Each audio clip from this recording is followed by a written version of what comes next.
Hello students, welcome to my YouTube channel Shrey classes. हम एक chapter कर रहे हैं। चैप्टर का नाम है aggregate demand and related concept. उसमें आज हमने स्टार्ट करना है सेविंग फंक्शन। हमने प्रोडक्शन फंक्शन जो था, डिमांड फंक्शन सॉरी, वो कवर कर लिया था। आज हमने करना है सेविंग फंक्शन। बेटा ध्यान से देखेंगे, बिल्कुल सेम चलेगा सेविंग फंक्शन जैसा हमारा डिमांड फंक्शन था।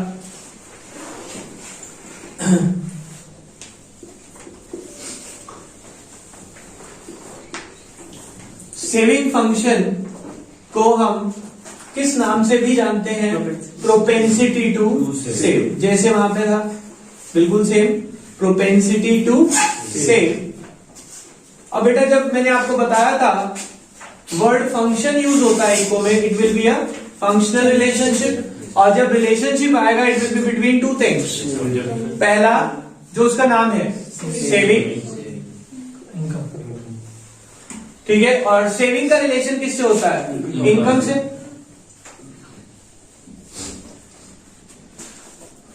वो डिमांड फंक्शन था तो हमने वहां क्या पढ़ा? Relationship between consumption and income. तो कंजम्पशन फंक्शन था, यहां सेविंग फंक्शन है तो हमने इसको क्या पढ़ा?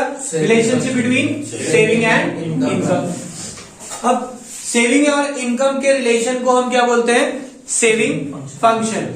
एक बार इसका मीनिंग, अच्छा इसकी अगर हम नोटेशन बनाए ग्राफिकल या सॉरी एल्जेब्रिक एक्सप्रेशन बोले तो saving is the function of income, क्योंकि क्या है? It is a functional relationship between saving and income. So saving is the function of income. पढ़ते हैं एक बार क्या लिखा है।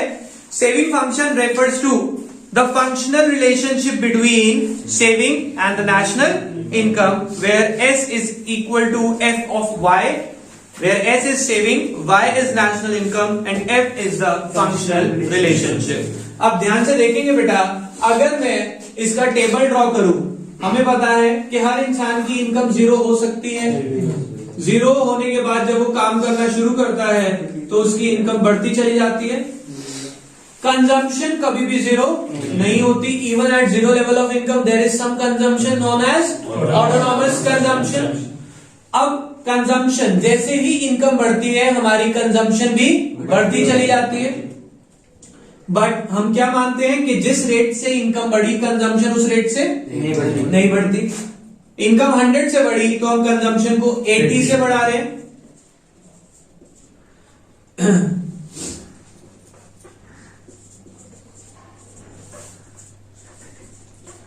ठीक है, आपके पास इनकम आ गई, कंजम्पशन आ गई, क्या आप यहां से सेविंग निकाल सकते हैं बेटा? इनकम में से अगर मैं कंजम्पशन माइनस कर दूं वो मेरी सेविंग होगी। तो यहां पे 0 - 40 इज -40 -20 0 20 40। इसका मतलब जैसे जैसे मेरी इनकम बढ़ रही है मेरी सेविंग भी बढ़ती चली जाएगी। आप ये सब लॉजिकली भी जानते हैं। अगर मैं इनकम को 500 करूं, इनकम को 600 करूं, कंजम्पशन तो बढ़ेगी कितने से? 80 से बढ़ेगी है 440 520, बट मेरी सेविंग्स भी बढ़ती चली जाएगी। अगर मैं इसका ग्राफ समझू बेटा, इसको अगर मैं ग्राफिकली समझू, देखें छोटा सा ग्राफ बना रहा हूं क्योंकि मुझे उधर और भी चीजें यूज करनी है। 0 Y X। तो आप ध्यान से देखें, इधर मेरी इनकम आती है एक्स एक्सिस पे, इधर आती है जिस चीज को ड्रॉ कर रहे हैं सेविंग। आप देखिए सेविंग शुरू कहां से हो रही है? Saving is getting started from minus. कितना माइनस? जितना मेरा ऑटोनॉमस कंजम्पशन होता है सेविंग उतनी ही नेगेटिव से शुरू होगी।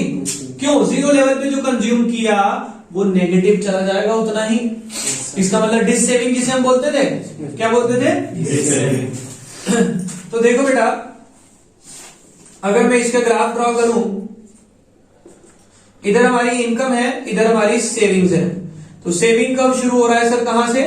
नेगेटिव से। और जैसे जैसे इनकम बढ़ रही है, हमने अभी देखा कि मेरी इनकम सेविंग भी बढ़ती चली जाएगी। ये जो पॉइंट आएगा, this is the break even point where consumption and income are equal and saving is 0। ये रहा point. Consumption and income are equal and saving is 0. That is the break even point.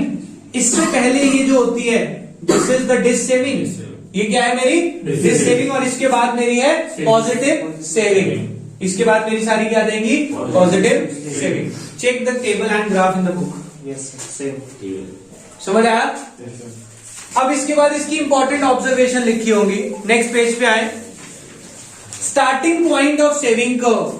बेटा starting point of saving curve ये है S, कितना है ये delta C बार, अगर मैं कहूं उसको माइनस में लिख लूं, जितना सी बार था उतना ही माइनस से शुरू होती है सेविंग।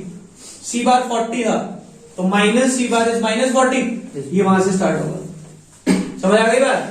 आगे बढ़ते हैं, इसमें लिखा क्या है, saving curve starts from point S on y-axis indicate that there is a negative saving. There is a negative saving equal to amount of autonomous consumption when national income is zero. जब आपकी income zero होगी तो हमारी saving negative से शुरू होगी। Next, slope of saving curve. इधर देखिए बेटा, सेविंग कर्व का स्लोप कैसा है? Positively upward sloping. क्यों है अपवर्ड स्लोपिंग? क्योंकि हम ये जानते हैं जैसे जैसे हमारी इनकम बढ़ती है हम सेविंग करना शुरू कर देते हैं। जितनी ज्यादा इनकम उतनी ज्यादा सेविंग की कोशिश होती है हमारी। पढ़ते हैं, देखो क्या लिखा है, S S has a positive slope which indicates the positive relation between saving and income. जो सेविंग और इनकम के बीच में कैसा रिलेशन शो करता है? पॉजिटिव रिलेशन, कि जैसे ही इनकम बढ़ी वैसे ही सेविंग बढ़ती चली जाएगी, तो पॉजिटिव रिलेशन है। Next point, break even point. आपको अभी बताया वो कहां आता है? जहां पे सेविंग जीरो हो जाती है और इनकम और कंजम्पशन एक दूसरे के इक्वल आ जाती है। देखो क्या लिखते हैं, saving curve crosses the X axis at point R. इन्होंने पॉइंट को नाम दिया point R, which is known as break even point, as at this point saving is zero और consumption is equal to income. और वो table में कहां आ रहा है? At 200 level. Next is positive saving. Break even के बाद क्या आती है हमारी सारी? ये होती है हमारी positive saving. Is it okay? पढ़ते हैं, देखो क्या लिखा है, after break even point saving is positive. कोई प्रॉब्लम बेटा? समझ आ गया सबको? सेविंग फंक्शन बिल्कुल सेम कंजम्पशन फंक्शन के जैसा है, बस कंजम्पशन फंक्शन पॉजिटिव से शुरू होता है, ये नेगेटिव से शुरू होता है। वो भी अपवर्ड स्लोपिंग होता है, ये भी अपवर्ड स्लोपिंग होता है। टेबल उसका भी लगभग सेम था, डायग्राम भी सेम था, बस वो यहां से शुरू हो रहा था और यहां से। समझ आ गई बात? कोई प्रॉब्लम बेटा? आगे चलते हैं, नेक्स्ट टॉपिक जो हम करेंगे that is types of saving function. काम करना है, इसकी फोटो क्लिक कर लेना बेटा। हाँ जी बेटा, देखो हमने सेविंग फंक्शन का टॉपिक समझा, अब हमें पढ़ना है टाइप्स ऑफ सेविंग फंक्शन। अब हम क्या पढ़ रहे हैं? टाइप्स ऑफ सेविंग फंक्शन, या फिर टॉपिक लिखा है types of propensity to save. Saving function का ही तो दूसरा नाम है प्रोपेंसिटी टू सेव। हमने पिछले टॉपिक में भी पढ़ा था कि सेविंग, जो टाइप्स ऑफ सेविंग है या types of propensity to save है, वो दो तरह की है, APS average propensity to save, या फिर marginal propensity to save. APS MPS. जब हम एपीएस की बात करते हैं, एवरेज प्रोपेंसिटी टू सेव, बेटा ये सेविंग फंक्शन का ही पार्ट है। सेविंग फंक्शन में दो चीजें थी, सेविंग और इनकम।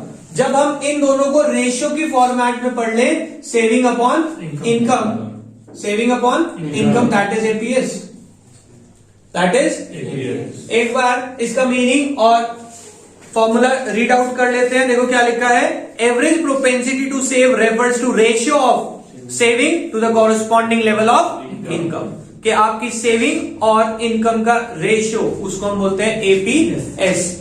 अब बेटा अगर मैं इसका टेबल कराऊं, इधर देखिए आप सब जानते हैं कि इनकम जीरो हो सकती है और जैसे जैसे हम मेहनत करते हैं हमारी इनकम बढ़ती चली जाती है। कंजम्पशन कभी भी जीरो नहीं होती और वो कम प्रोपोर्शन से बढ़ती है। सेविंग हम यहां से निकाल सकते हैं, -40 20 माइनस का 0 20 40, यहां से क्या आप एपीएस निकाल सकते हैं बेटा? Saving upon infinite 40 upon 0, 0 denominator में सॉल्व नहीं हो सकता, माइनस 0.2, उसके बाद 0, उसके बाद 0.067, फिर उसके बाद आएगा 0.10। ये हमारी टेबल बन गई। अगर मैं इसका ग्राफ बनाऊं बेटा,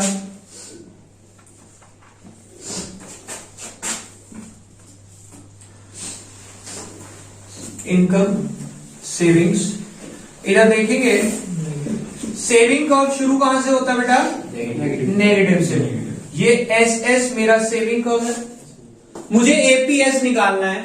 तो जैसे पहले करते थे, सेविंग कर्व पे कोई भी एक पॉइंट लेंगे, पॉइंट ए, इससे एक्स एक्सिस और वाई एक्सिस को इंटरटच करवाएंगे। यहां पे रखा हमने ये ओ, ये कितना है एन, इसको हम y1 रख लेते हैं। यहां पे मुझे अगर एपीएस निकालना है, APS is equal to S upon Y. Saving कितनी हो रही है? ओ एन, और इनकम कितनी हो रही है? O Y one. कोई प्रॉब्लम इसमें?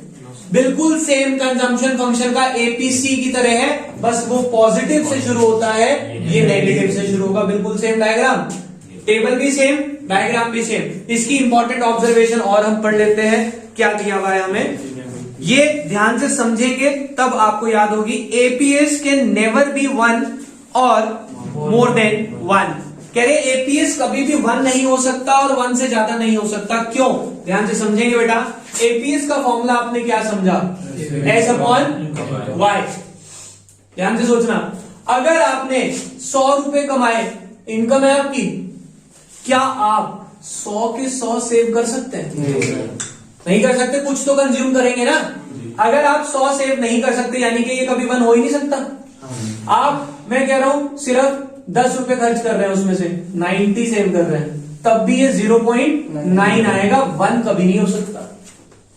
समझ आ गई बात? अब जब ये 1 नहीं हो सकता तो 1 से ज्यादा भी नहीं हो सकता। क्यों? 1 से ज्यादा होने के लिए हमें न्यूमरेटर यानी सेविंग ज्यादा लगानी पड़ेगी। अब वो क्या 100 कमा के 110 सेव कर रहे हैं, ऐसा हो सकता है? That is impossible. इसीलिए इन्होंने क्या कहा, सेविंग कैन नेवर बी 1 और मोर देन 1। एपीएस कभी 1 या 1 से ज्यादा नहीं हो सकता। देखो क्या लिखते हैं, as saving can never be equal और मोर देन नेशनल इनकम। ना तो इक्वल टू 1 हो सकती है और ना ही 1 से ज्यादा हो सकती है हमारी savings. Next, APS can be 0। कह रहे एपीएस 0 हो सकता है। क्या आप इसे सोचें, अगर आपने 100 कमाए, क्या आप 100 के 100 कंज्यूम कर सकते हैं? इनकम मतलब सेविंग 0 हो सकती है। और अगर सेविंग 0 हो गई तो आपका एपीएस 0 हो जाएगा। तो कह रहे एपीएस 0 हो सकता है। प्रैक्टिकली सोच के चले, 1 या 1 से ज्यादा नहीं हो सकता, पर 0 हो सकता है। तो पढ़ते हैं क्या लिखा है, APS can be 0 as saving are 0 at the national income level of ₹200 at this point is known as break even point। इसको हम break even point भी बोलते हैं। Clear? Next point, APS can be negative और less than 1। क्या APS less than 1 हो सकता है? हो सकता है। कब? जब हमारी कंजम्पशन ज्यादा हो। ये देखो 1 से कम हो गया, नहीं हो गया यहाँ पे? क्यों? क्योंकि यहाँ पे मेरी सेविंग नेगेटिव में चली गई, क्योंकि इनकम 100 है, कंजम्पशन 120 है। तो यहाँ पे मेरी जो एपीएस है, सेविंग नेगेटिव हो गई और एपीएस लेस देन 1 हो गया। समझ आ गई बात? पढ़ते हैं, देखो क्या लिखा है, at income level which are lower than the break even point. अगर आप ब्रेक इवन से भी पहले चले जाएं, APS can be negative as there is dissaving in the economy. क्योंकि उस टाइम पे आपके यहां क्या चल रहा होगा, डिस सेविंग। और उसके बाद लास्ट पॉइंट लिखते हैं, APS rises with the rise in income. जैसे जैसे आपकी इनकम बढ़ती है, आपका एपीएस भी बढ़ जाता है। क्यों? देखिए बेटा, मैंने आपको बताया था, जैसे जैसे इनकम बढ़ती है हमारी सेविंग बढ़ती चली जाएगी, और अगर सेविंग बढ़ रही है यानी कि न्यूमरेटर बड़ा हो रहा है, तो एपीएस भी बढ़ता चला जाएगा। क्लियर? आगे समझ बेटा। बिल्कुल सेम उसकी तरह है ये, एपीसी की तरह है। बस इसकी इंपॉर्टेंट ऑब्जर्वेशन बेटा, इस चैप्टर में एक खासियत है, चैप्टर इजी है अगर इसको मैं कंपैरिजन में करता चलूं। बस फर्क आता है सबकी इंपॉर्टेंट ऑब्जर्वेशन का। उसके लिए आपको एक काम करना है, जैसे हमने पहले किया था, जब आप इसको पढ़ें तो इसको एक पेज पे, जैसे ये एक पेज के दो पोर्शन कर लें, एक तरफ एपीएस एक तरफ एमपीएस, ठीक है। एपीएस एमपीएस आ गया। अब एपीएस की ये टेबल बनी, इसके नीचे इसका ग्राफ है। अब ग्राफ के बराबर में लिख लें, यहां पे 4 बुलेट्स लगा लें और चारों बुलेट्स में आपको 4 पॉइंट लिखने हैं। सबसे पहले इन्होंने क्या लिखा, एपीएस कैन नेवर बी, तो आप लिखना इज इक्वल टू 1, कट कर देना, 1 के बराबर नहीं हो सकता और मोर देन 1 भी नहीं हो सकता।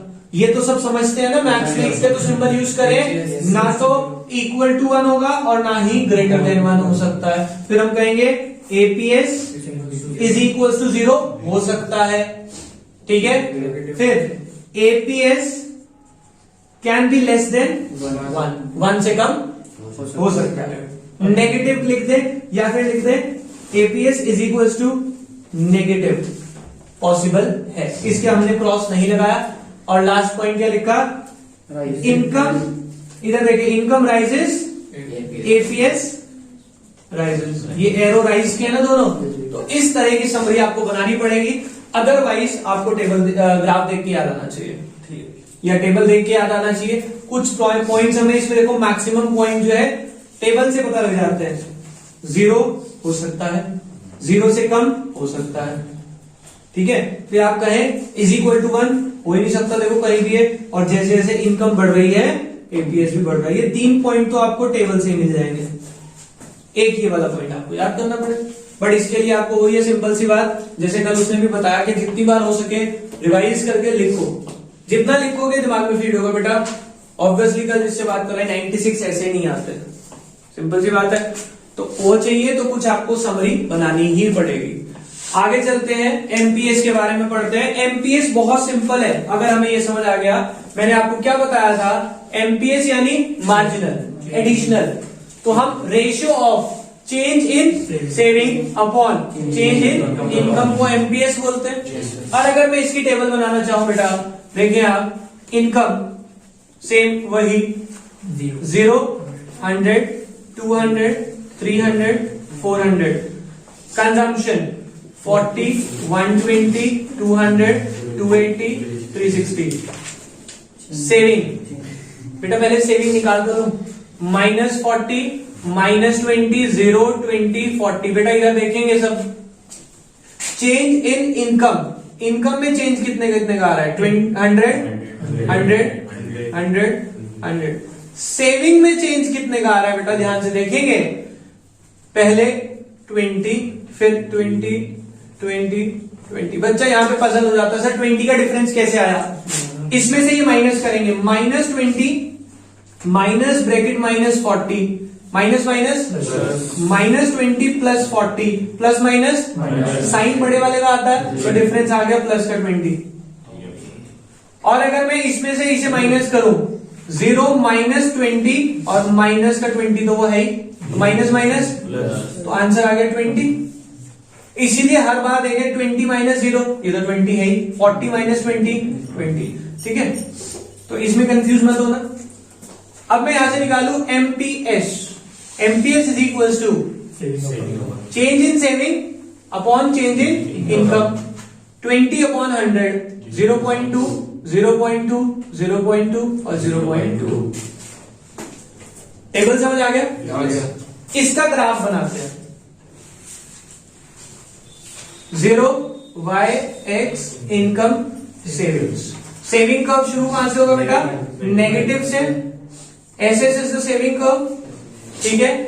एक पॉइंट लिया हमने सेविंग कर्व पे, लाइन ड्रॉ करी, x एक्सिस और y एक्सिस दोनों पे, y1 n ए पॉइंट। अब मुझे एमपीएस पढ़ना है, यानी कि चेंज पढ़ना है, तो चेंज के लिए एक पॉइंट और बनाना पड़ेगा। ए के साथ साथ दूसरा पॉइंट बना दिया, पॉइंट बी। पॉइंट बी से भी हमने एक्स एक्सिस और वाई एक्सिस दोनों पे टच कराया। यहां पे MPS is equals to change in saving upon saving में कितना चेंज आया बेटा, ध्यान से देखिए अगर आप, सेविंग में चेंज आया NM, इनकम में चेंज आया Y1 Y2, NM upon Y1 Y2। कोई फर्क देखा आपको? बिल्कुल सेम कंजम्पशन का MPC, बस ये नेगेटिव से शुरू हो गया, वो पॉजिटिव से शुरू हो गया। टेबल भी वही, ग्राफ भी वही, बस इसकी इंपॉर्टेंट ऑब्जर्वेशन और पढ़ लेते हैं और काम खत्म। अच्छा, एक बार MPS का फॉर्मूला पढ़ लिया हमने, नहीं पढ़ा, देख लेते हैं। MPS refers to ratio of change in saving to change in income. MPS is equals to delta S upon delta Y। देखो इसकी सिर्फ दो ही इंपॉर्टेंट ऑब्जर्वेशन, क्या लिखते हैं? MPS varies between 0 and 1। समझते हैं ऐसा क्यों लिखा? कह रहे MPS हमेशा 0 और 1 के बीच में रहेगा, ऐसा क्यों? देखो बेटा, मैंने इनकम कमाई 100, फिर मैंने इनकम कमाई 150, ये मेरी इनकम है। पिछले महीने 100 कमाए थे, इस महीने 150 कमाए, तो मेरी इनकम में चेंज कितना आया? 50। इनकम में चेंज आया 50। पिछले महीने जब मेरी इनकम 100 थी तो मैंने अपना गुजारा तो किया होगा, ठीक है, सर्वाइवल किया। इस महीने 150 कमाया, तो मैं क्या सोच सकता हूं कि भाई पिछले महीने 100 में सर्वाइव किया था, इस महीने में भी कर सकता हूं। यानी कि मैंने ये जो 50 कमाए, ये 50 के 50 सेव कर लिए। चेंज इन सेविंग कितना आ गया? 50। अगर मेरा चेंज इन सेविंग 50 आ गया तो मेरा MPS कितना होगा? 50 अपॉन 50 इज इक्वल्स टू 1। और दूसरा ऑप्शन कि भाई मैंने पिछले महीने बड़ी मुश्किल से 100 में गुजारा किया था, इस महीने पूरे 150 खर्च के अपना घर का गुजारा किया, तो मेरी सेविंग, चेंज इन सेविंग 0 हो गई। या फिर मैं क्या कह सकता हूं कि जितनी भी इनकम कमाई सारी की सारी मैंने कंज्यूम कर ली, 50 का 50 कंज्यूम कर लिया, तो मेरी चेंज इन सेविंग इस वजह से कितनी हो गई? 0। तो मेरा यहां पे MPS कितना हो गया? 0 upon 50, it comes out to B.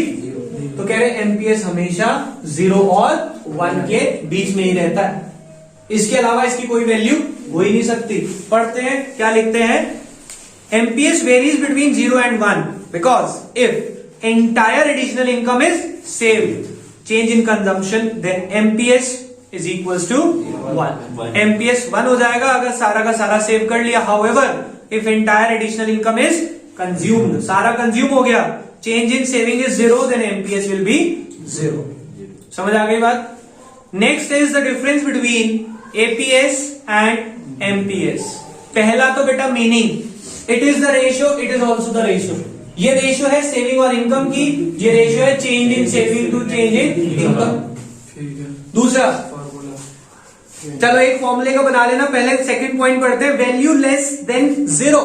इधर देखिए बेटा, एपीएस क्या 0 से कम हो सकता है? जी सर।